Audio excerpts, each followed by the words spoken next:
which is using that mechanical energy into electrical signal, and your brain is recognizing. And nature is filled with proteins like this, like tremendous amount of proteins with very high capabilities. And there is a protein, the protein present in your ear can detect up to 1 femtonewton amount of force, and there is no transducer which can do up to that level these days. So what we said that we will take these transducers and put them in membranes and try to harvest energy. Let's say if that protein which is present in here is coated all across the building, then every noise that is made can be converted into electricity that can be harnessed, or they can be made into very nano sensors which are capable of detecting very small amounts of force. And that was my previous project where I worked for NASA. We made one prototype, and then I had to come back to India. Then I started my own company, which is called, which works on human regulation, thermoregulation. So I'll just show you a small video. I hope the video is playing, but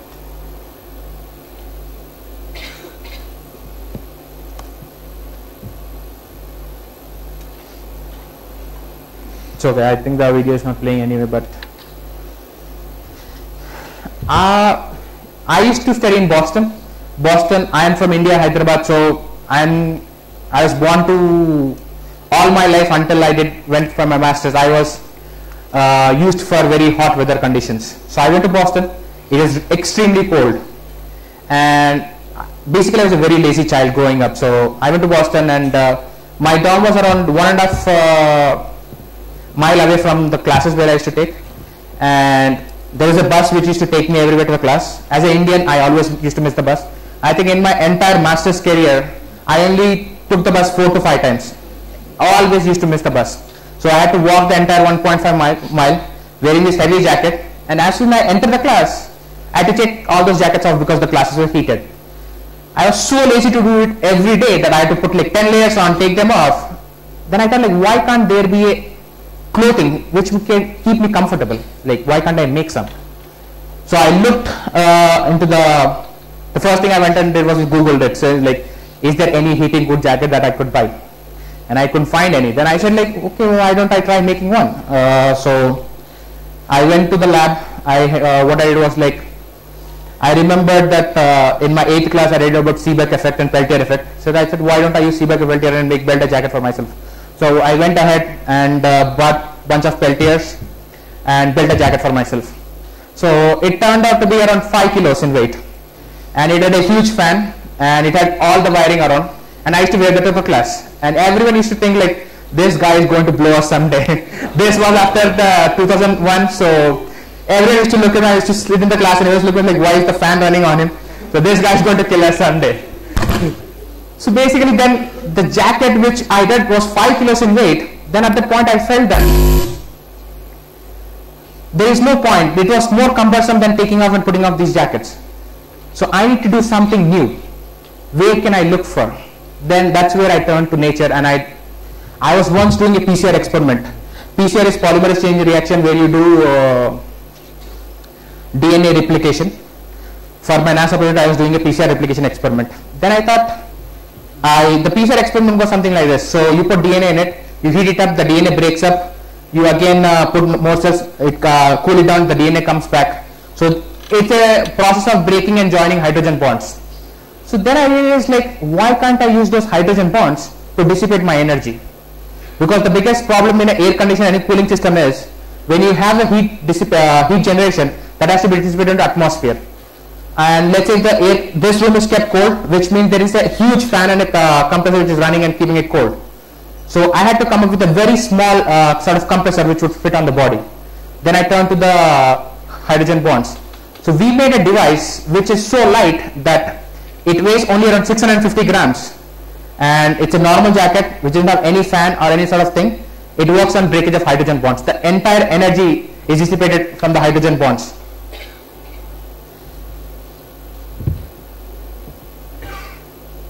So the basic technology was that we took the Peltier effect, which was known there for many years, and we made a heat sink which was coated with DNA and hydrogen molecules, hydrogen bond material, and once you heat up, the hydrogen bond breaks open and the heat is dissipated. You recharge it, you spray some water, the hydrogen bond gets recharged, it's ready to use once again. That way we are able to make a jacket which is around 650 grams. So we have done the basic technology for heat dissipation, and we thought like, okay, we have a technology, how do I move it further? Then we started thinking new applications. So we even went to the head of making jackets for cows. Basically, cows yield more milk in winter than summer. So if you keep a cow cooler in summer, they give more milk, so the yield increases. So we even went to the head of making jackets for cows. So we looked everywhere to make solutions. So we have a platform. How do I innovate? So we made plates, we made milk cooling systems, we made baby incubators. Then we moved on to medical products, medical applications. A lot of times one of the applications what we do is when we have pain, we use hot and cold therapy. Then I said, why can't I have a heating and cooling system at my fingertip? So why don't I make devices which can heat and cool required part of the body to provide therapy? So we went ahead and made that. Then we, as the coaster we saw, like we thought, I drink my coffee, it gets cold. Why don't I make a device which keeps my cold coffee hot or cold? So we sort of, our company, we have a bunch of like 20 people. What our whole aim is to think of what we can. There is no restriction for us. The first thing which I tell my entire team is, there is no boundaries. I don't say that you have to do something like this.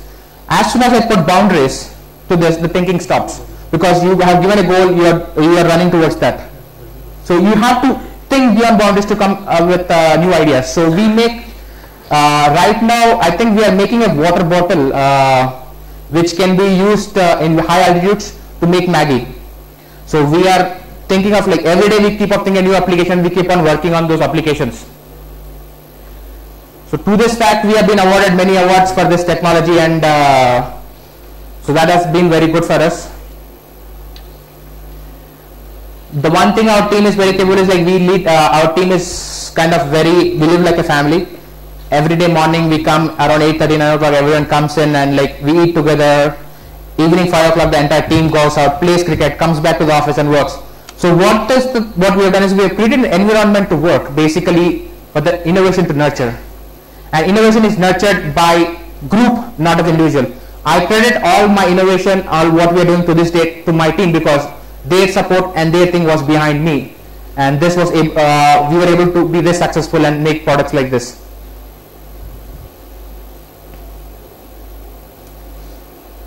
So these are the medical products, these are the jackets, and you can see all our products what we have done. We can go on one of our products to within a flash of a second to 4 degrees centigrade. Like within 2 seconds I can take the temperature to 4 degrees centigrade. Again with the 2 seconds I can go to 100 degrees centigrade. If you are interested, I can show the technology I am carrying with me. So we are currently making jackets for army and all other places as well. But to conclude my presentation, I will leave with 3 points that you guys need to think. First thing is, your thought has to be beyond boundaries and existing connection. If it is obvious, means there is something more else to it. You have to think beyond boundaries. That is when you will start to innovate. That is when you will start beyond your books. Go beyond your books. Nothing in the world goes for waste. Waste one in context is wealth in another context. Basically, you keep on improving on nature. Like you make iterations and you keep on improving. So if you stick to those 3 points, I think innovation will come naturally. And the final is communication. So let's start working as a group. Let's take the boundaries of like I'm electrical engineering, I'm civil engineering. There is no boundary as such as there is no engineering, no science. There is only knowledge. I am learning to get knowledge, not to get a degree. So we have to stop working about my piece of paper. Start thinking about how do I gain more knowledge rather than thinking about my piece of paper, which has no value in the way. Once you get your degree, I don't know where the paper will go, but the learning which you did in the 4 years is more valuable than the piece of paper that comes at the end. And with this, I conclude my presentation. Thank you.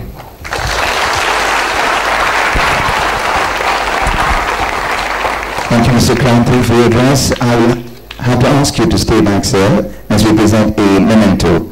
Ladies and gentlemen, to present a memento, may I now call on stage Mr. T. Vishwanath Rao, Vice President, Saskin.